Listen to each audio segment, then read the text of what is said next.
Welcome to East Coast DNA. I'm your host, Darcy Walsh. Back in my apartment in Glasgow, Nova Scotia, but today I have some Truro guests stopping in to visit. So you'll see a couple episodes coming back to back here. And first up, we have Hunter Bushell. Welcome, Hunter. How's it going? So, Hunter, I know a little bit about you. You're not from too far away. So, are you actually living in Truro or just in the outskirts of Truro? I'm back and forth. So I'm from a spot called Canada Creek. So it's like up above the Annapolis Valley, kind of right on the bay. But I moved up to Truro to go to school there at the college. So I live in dorms throughout the year, and then I'm back home for the summer right now. I'm kind of bouncing all over the place. And I do know that you've been performing in the Truro area Yeah, because I do see, like, on social media, see your presence out there already. absolutely. Now, we were chatting just a little bit before we start recording, too. So, you have an EP that you released last year. Yeah, I want to say last March, I think. Okay. So, where did the recording for that take place? I actually did that in a guy I met. I was working right after high school. I was working in a factory. And I met this guy that was driving a forklift and just got talking to him. And he mentioned that he does music and he got telling me about all his producer buddies and stuff. So I ended up just doing it in one of his friends' basement that I met. So it's kind of, a DIY sort of thing. Yeah, no, I love it. A lot of the artists that we have on the show are that do-it-yourself attitude. So we hear a little different stories about different ways that people find equipment to put together, or they know different people, so you start building your network pretty early on. But now, as far as the music itself, you were obviously working full-time at the time, but where did the music come from? Were you playing for a few years at that point? Yeah, well, I started playing guitar around 9 or 10, and then started singing maybe 12, 13.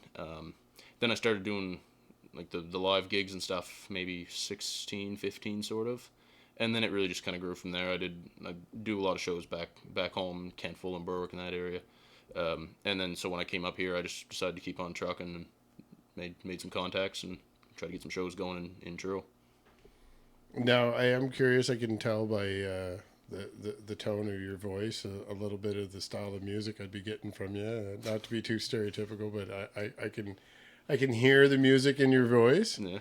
So I am curious then, influences. Like, what were your influences as far as inspiration to start doing it in the first place? To start, it was like when I was 12, 13, it was really, my dad taught me to play guitar and stuff. So a lot of it was stuff he was listening to. So, Tragically Hip and Pink Floyd and that kind of thing. And then once I kind of got my own taste, it was more, I mean, I listen to everything. I'm like a big metal guy, but I also love acoustic music and blues and really everything. But once I started writing my own music and stuff, it was everything from Stan Rogers to Mark Lanigan to, Soundgarden and everything, right? I'm just, like, on the way up here, I was listening to Devin Townsend and Pink Floyd. So I'm really all over the place. Now, I know you as a soloist, Yeah. but you've mentioned a few different inspirations there too. So have you previously been in bands and you're just solo now? I screwed around with a few in high school, just jamming with some buddies and stuff, but never like a established thing. I kind of just, once I got on my own, realized it was a lot easier to organize that. It's just never fell into the band thing. So in the early days, would it have been a heavier tone, and Yeah, then you definitely. kind of transitioned? Yeah, sort of like an alt rock, hard rock kind of group. And was that in the area you're in now? Yeah, that was back in high school. Okay. So it was just me and a couple buddies jamming in basements and band room at school and that kind of thing. And any of those guys end up doing anything else these days? Not musically, no. They all kind of just went to school and dispersed. Not super close with them anymore, but every so often I'll run into them, see what's up. But. And now, as far as your live experience as a solo performer, where have you been playing in the last year or so since you have a recording out there that you're supporting? I've done a lot of stuff back home, so Union Street and Patty's and Kentful and King's Arms. Really everything that's got a music scene up there, or all the bars that have a live music thing. I'll play at, and then up in Truro, it's the regular Commune, Julia's Engine Room, that kind of thing.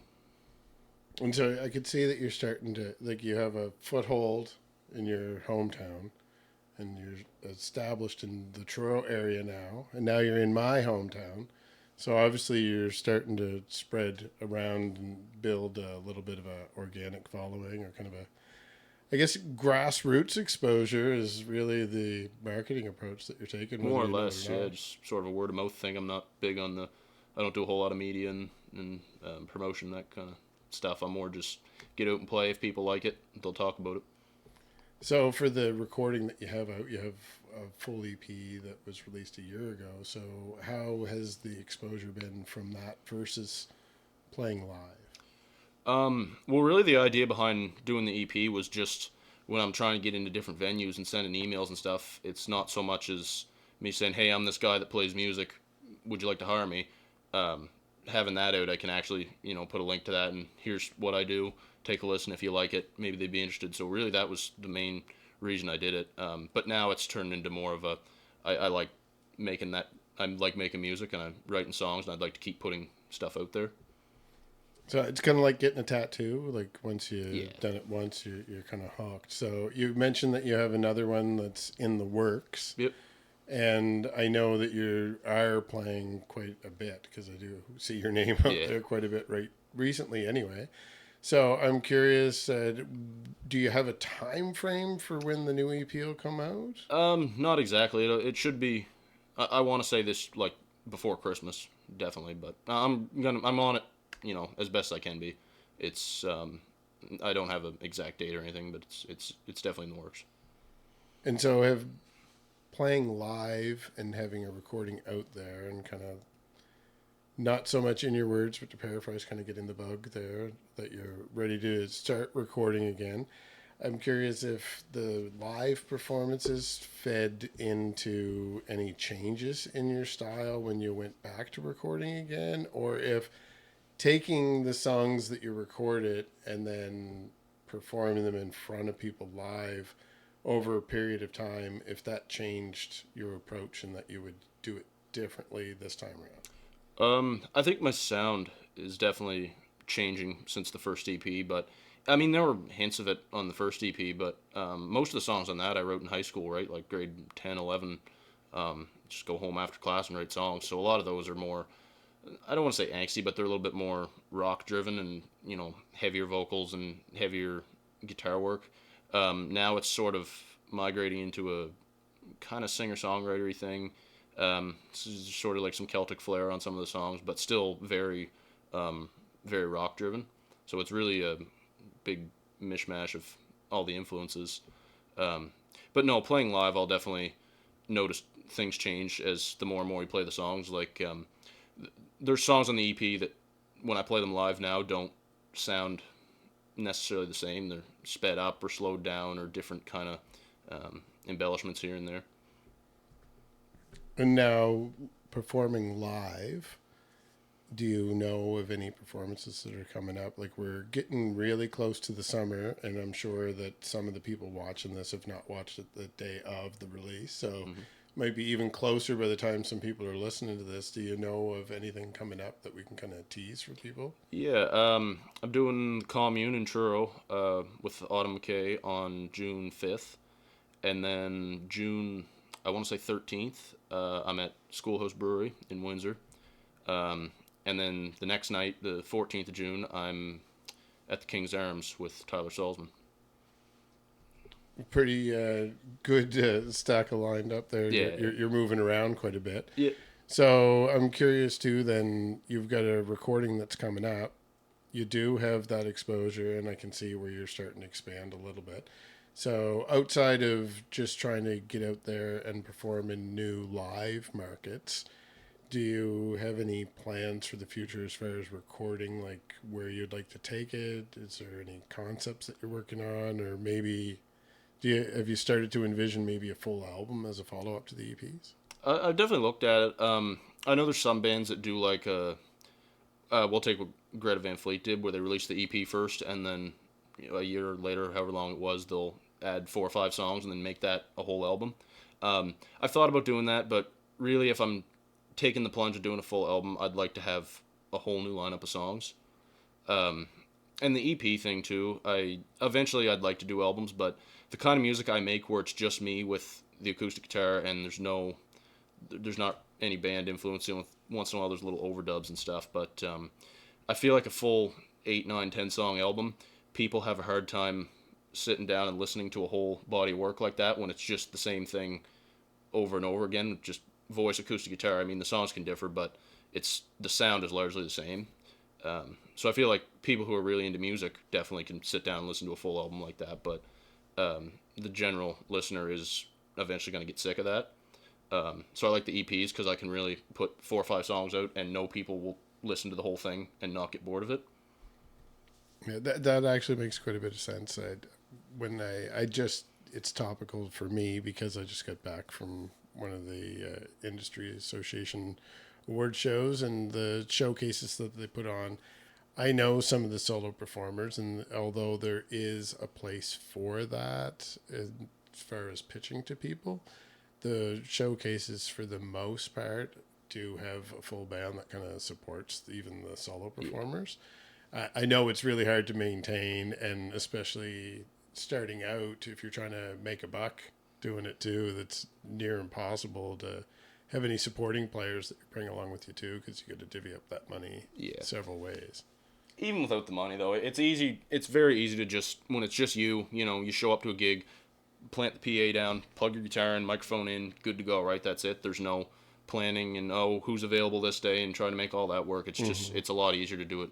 And a lot of the venues, especially where I'm from, they're smaller places that don't necessarily accommodate a full band that well. So it's a very singer-songwriter area. So I feel like if that's your thing, that works. But to have a full album that's all just singer-songwriter acoustic guitar, I mean, it's not 1975. People don't have that attention span. So, and I don't know how. I might do it someday just for me, but we'll see what happens.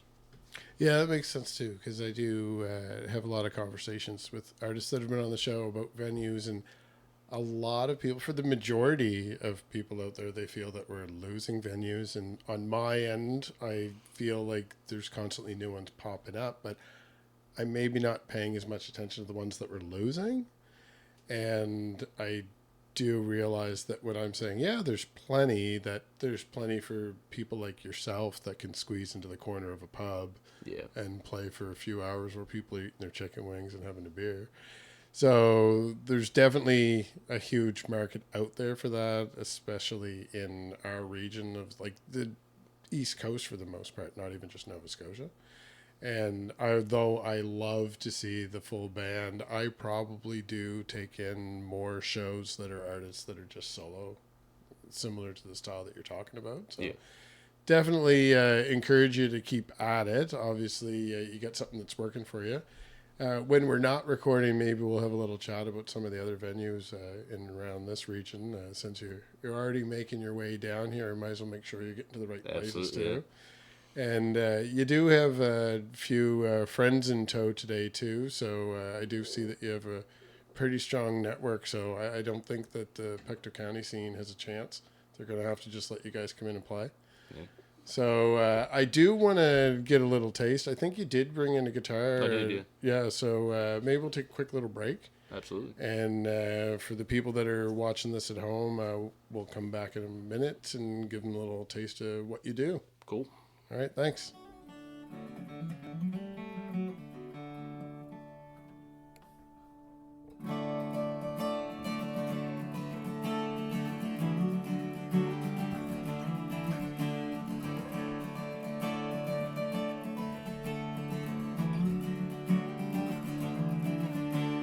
Shallow fall I once was. I never could sleep through the night. Home went low and I let it all pass. Left without any goodbye.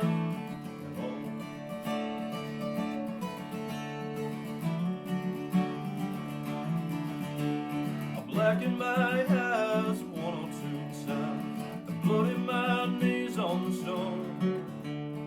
Freezing spring water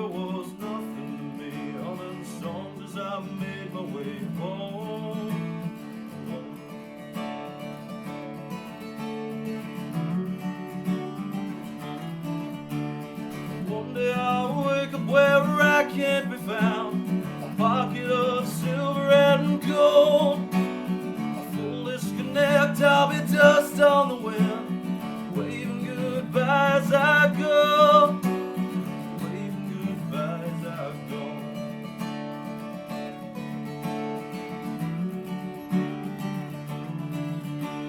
A centerfold stapled a mask on, at least it was in my own mind. Well, I don't remember too much from him. I remember the day that he died.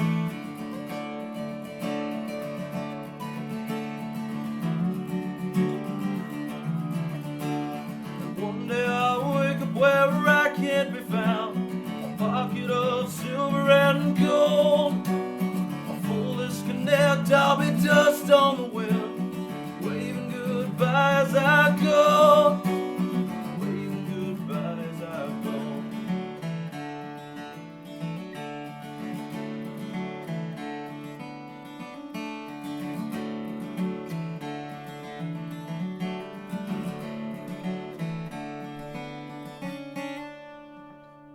My blood still runs through this